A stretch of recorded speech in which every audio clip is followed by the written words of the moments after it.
ಲಾಕ್ಡೌನ್ನಿಂದ ತೊಂದರೆಗೆ ಸಿಲುಕಿರುವ ವಲಸೆ ಕಾರ್ಮಿಕರನ್ನ ಅವರವರ ಊರಿಗೆ ತಲುಪಿಸುವ ಪ್ರಕ್ರಿಯೆ ದಕ್ಷಿಣ ಕನ್ನಡ ಜಿಲ್ಲೆಯಲ್ಲಿ ಬಿರುಸುಗೊಂಡಿರುವ ನಡುವೆಯೇ ನಗರದ ಪುರಭವನದ ಆವರಣದಲ್ಲಿ ನೂರಾರು ವಲಸೆ ಕಾರ್ಮಿಕರು ಜಮಾಯಿಸಿದ್ರು. ಆಶ್ಚರ್ಯದ ಸಂಗತಿ ಅಂದರೆ ಅಲ್ಲಿ ಸುರಕ್ಷಿತ ಅಂತರ ಇರಲಿಲ್ಲ. ಹಲವು ವಲಸೆ ಕಾರ್ಮಿಕರು ಮಾಸ್ಕ್ ಧರಿಸದೇ ಇದ್ದುದು ಕಂಡು ಬಂತು. ಜಿಲ್ಲಾದ್ಯಂತ ಕಳೆದ 3 ದಿನಗಳಿಂದ ವಲಸೆ ಕಾರ್ಮಿಕರನ್ನ ಅವರವರ ಊರಿಗೆ ಕಳುಹಿಸಿಕೊಡುವ ಪ್ರಕ್ರಿಯೆ ನಡೀತಾ ಇದೆ. ಅದರಂತೆ ಯಾರೋ ನೀಡಿದ ಮಾಹಿತಿ ಮೇರೆಗೆ ಸುಮಾರು 500ಕ್ಕೂ ಅಧಿಕ ಕಾರ್ಮಿಕರು ಮಂಗಳವಾರ ಪುರಭವನದ ಬಳಿ ಜಮಾಯಿಸಿದ್ರು.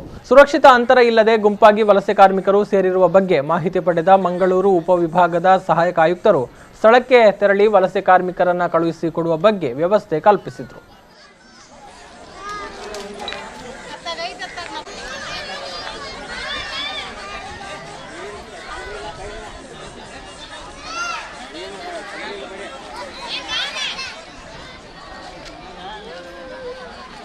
दूर